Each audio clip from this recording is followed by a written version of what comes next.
Hello everyone, welcome to my YouTube channel English literature zone. आज के वीडियो में हम लोग who's afraid of Virginia Woolf, जो कि एडवर्ड एल्बी की काफ़ी फेमस प्ले है, उसके बारे में पढ़ेंगे। तो वीडियो शुरू करते हैं। वीडियो जो है काफ़ी इजी लैंग्वेज में होगा। वीडियो के थ्रू अगर आपका हेल्प होता है, वीडियो आपके सिलेबस का है, तो प्लीज़ आप लोग वीडियो को लाइक करना, चैनल को सब्सक्राइब करना और कमेंट करके बताना वीडियो में कैसा लगा। तो वीडियो शुरू करते हैं।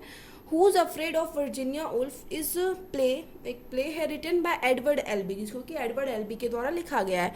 Who is often considered one of the greatest modern American playwright, जो कि अभी तक प्राय माने जाते हैं, ग्रेटेस्ट अमेरिकन प्ले राइट माने जाते हैं, मतलब महान अमेरिका के नाटककार के रूप में जाने जाते हैं।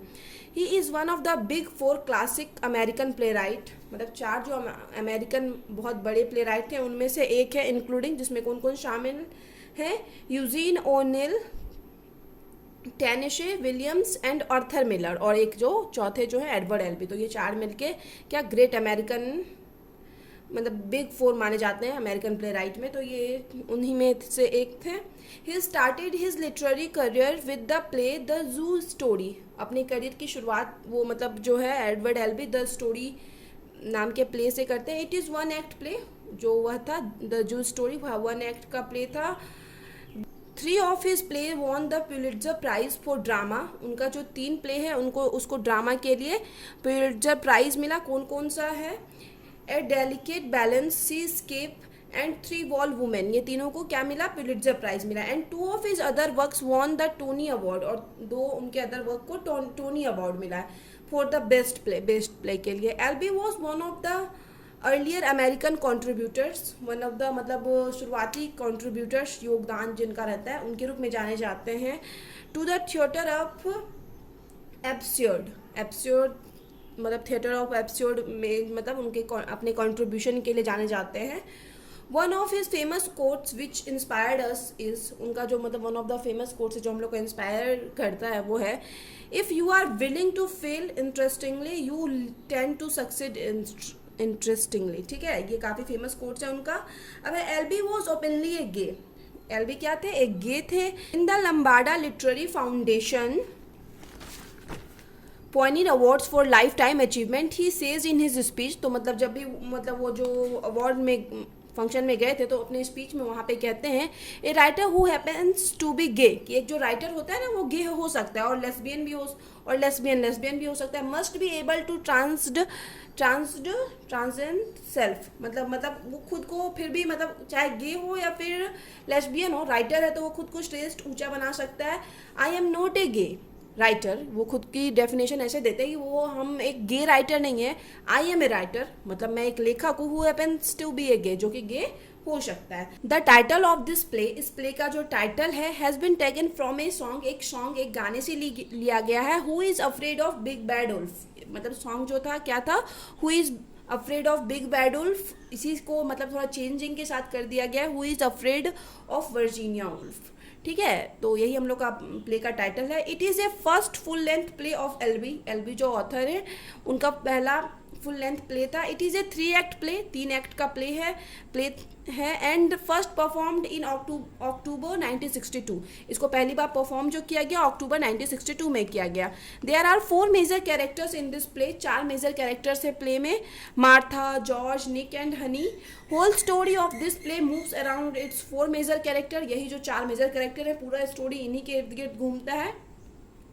The play is about the complexities of the marriage of a middle aged couple, middle age couple जो होते हैं मतलब 40 प्लस या 45 प्लस या 50 प्लस जो मिडिल एज कपल होते हैं, तो उनके लाइफ में के कॉम्प्लेक्सिटीज़ यानी मतलब मैरिज लाइफ के, मतलब शादीशुदा जीवन में प्रॉब्लम आती है या जटिलता आती है, तो उस चीज़ को दिखाता है।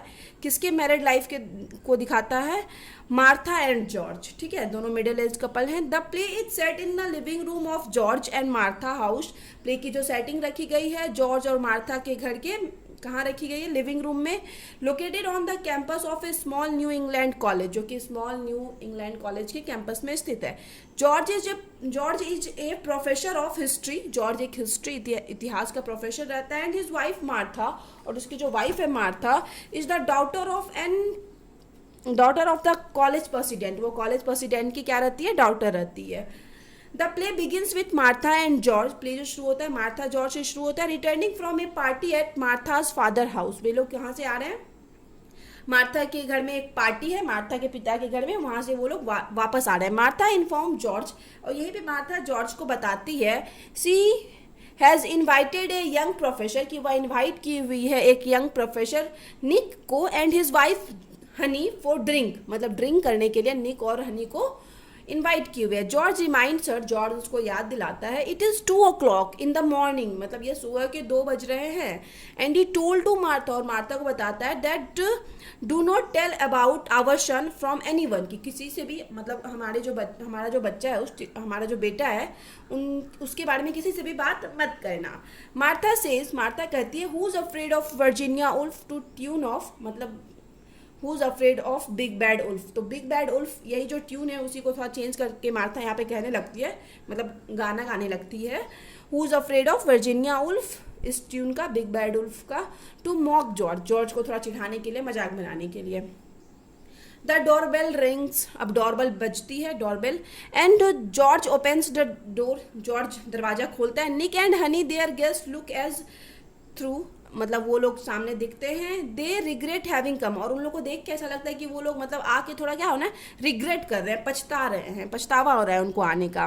बिकॉज क्योंकि जॉर्ज और Martha always quarrelling with each other, क्योंकि जॉर्ज और मार्था जो है हमेशा एक दूसरे कोई ना कोई चीज़ पे बहस कर लेते हैं, झगड़ा कर लेते हैं। निक वॉज ए बायोलॉजी प्रोफेसर, निक जो है एक बायोलॉजी प्रोफेसर था। हुम मार्था थिंक्स टीचर्स मैथ, जिसके लिए मार्था सोचती थी कि यह मैथ पढ़ाता है। दे ऑल ड्रिंक ब्रांडी, वे लोग सभी ब्रांडी पीते हैं। फिर यहाँ पे एक लाइन ऐड होगा जो हम यहाँ साइड में ऐड किए हुए, after having too much brandy, अब बहुत ज़्यादा ब्रांडी पीने के बाद, हनी स्टार्ट्स वोमिटिंग, हनी क्या करना, वोमिटिंग करना स्टार्ट कर देती है। Martha and Honey excuse themselves to go to the restroom, अब मार्था और हनी वहाँ से कहाँ चले जाते हैं, रेस्टरूम चले जाते हैं। Honey return and tells George, और हनी अब फिर वापस आती है और जॉर्ज को बताती है, that she is heard about his son, की उसको पता चला उसके बेटे के बारे में।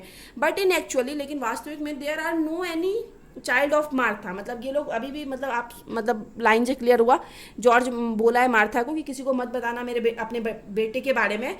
और यहाँ पे क्या हो रहा है कि वो मतलब जो हनी आई बोलते कि मुझे आपके बेटे के बारे में पता चला है, बट रियलिटी क्या है, there are no any child of Martha and George, कि जॉर्ज और मार्था को कोई बच्चा है ही नहीं। They only pretending that they have a child of 21 years old, मतलब वो लोग सिर्फ दिखावा कर रहे हैं, दिखा रहे हैं कि उनको एक 21 साल का बेटा है, मतलब बच्चा है। George is distressed by this news, और जब उसको पता चलता है कि हनी सामने से बोल रही है कि हाँ मुझे आपके बेटी के बारे में पता चला, तो उसको थोड़ा, मतलब थोड़ा नहीं, अंदर से गुस्सा आ जाता है, चिढ़ जाता है कि हम अपनी वाइफ को मना किए थे और ये बता दिए मार्था हनी को।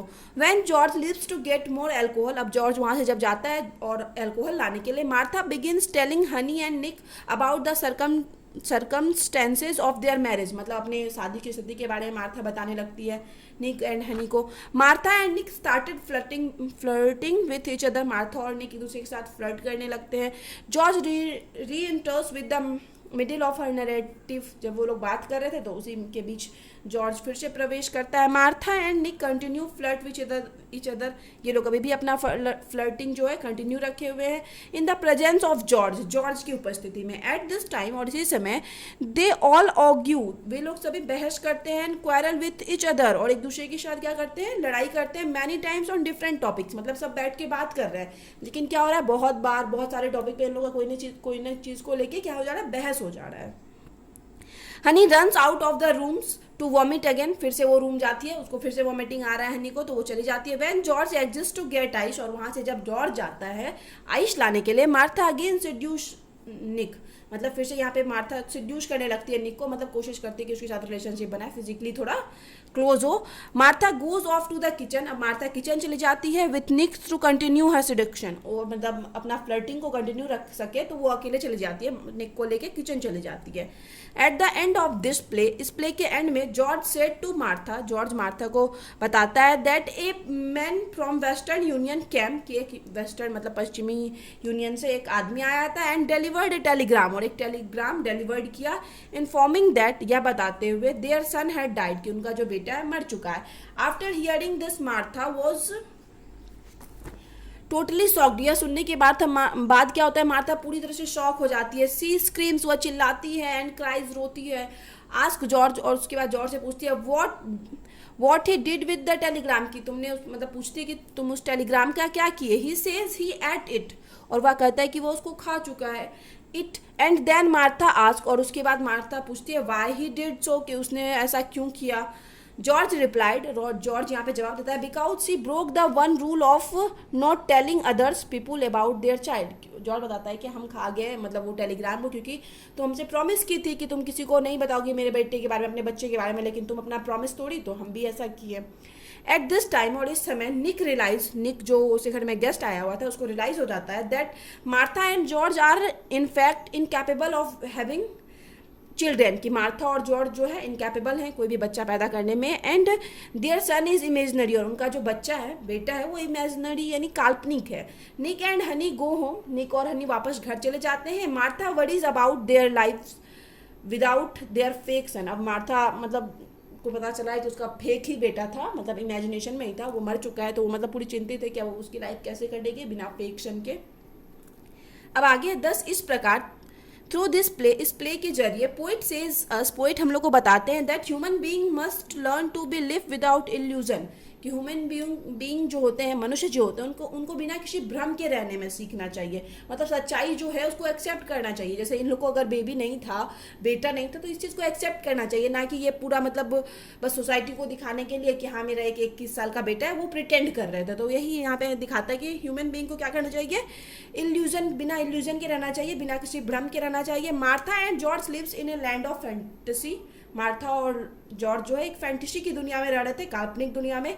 Martha is afraid of Virginia Woolf, Martha Virginia Woolf से डरती है because she tried to expose reality, क्योंकि मार्था जो है ना मतलब वो वर्जीनिया उल्फ क्या करती है ना कि रियलिटी दिखाना चाहती है। एट द एंड मतलब हम यहाँ पे मेंशन नहीं किए कि एंड में क्या होता है ना कि इतना सब कुछ होता है, ये बहुत रोती है, और एंड में फिर ये तो हमेशा मजाक बनाने के लिए जॉर्ज का गाना गाते रहती थी, who is afraid from Virginia Woolf. But end में जब ये रोने लगती है, जब उसको पता चलता है इसका बेटे का जो भी फेक सन है उसका डेथ हो गया है, तो इस टाइम में ना जॉर्ज पूछता है इससे, मार्था से, who is afraid from Virginia Woolf. तो ये बोलती है क्या कि मतलब खुद का नाम लेती है क्या कि हाँ हम अफ्रेड हैं, हम डरते हैं। तो यहाँ पे मतलब वो चीज़ मेंशन नहीं की, नोट ऑलरेडी मतलब सही लेंथ का हो चुका है, इस वजह से बाकी आप कर सकते हो। नोट्स आपको और बड़ा चाहिए तो आप एक्स्ट्रा अपनी तरफ से ऐड कर सकते हो, जो भी आपको सही लगे। Martha is afraid of Virginia Woolf, Martha Virginia Woolf से डरती है because she tried to expose reality, क्योंकि वर्जीनिया उल्फ क्या करती है ना, रियलिटी दिखाती है एंड सिंसियरिटी टू इमोशन, और भावनाओं को क्या दिखाती है, सिंसियरिटी, ईमानदारी पूर्वक मतलब प्रेजेंट करती है। सो इसलिए who is afraid of Virginia Woolf जो है is an excellent example of absurdist play. Absurdist जो प्ले होता है उसका परफेक्ट एग्जाम्पल है, मतलब थोड़ा मतलब एक टाइप का प्ले था। इसका भी एक मतलब अलग ही अगर हम पढ़ने जाए तो एक अलग सेक्शन आता है, बहुत सारे कैरेक्टरिस्टिक है, इसके विशेषता है। And it fully satisfied the norms of the absurdist play, और ये जो हम लोग का जो present play who is afraid from Virginia Woolf, वो मतलब पूरी तरह से सेटिस्फाइड करता है इस एब्सुर्डिस्ट प्ले के नॉर्म्स को, मतलब जो भी उसका मतलब विशेषताएं होती है उस चीज़ को पूरी तरह से फुलफिल करता है। तो यहाँ पे वीडियो खत्म होता है। वीडियो अगर आप लोग को अच्छा लगा, आपके सिलेबस का है, तो प्लीज़ वीडियो को लाइक करना, चैनल को सब्सक्राइब करना और कमेंट करके बताना वीडियो को कैसा लगा। मिलते हैं नेक्स्ट वीडियो में नेक्स्ट टॉपिक के साथ।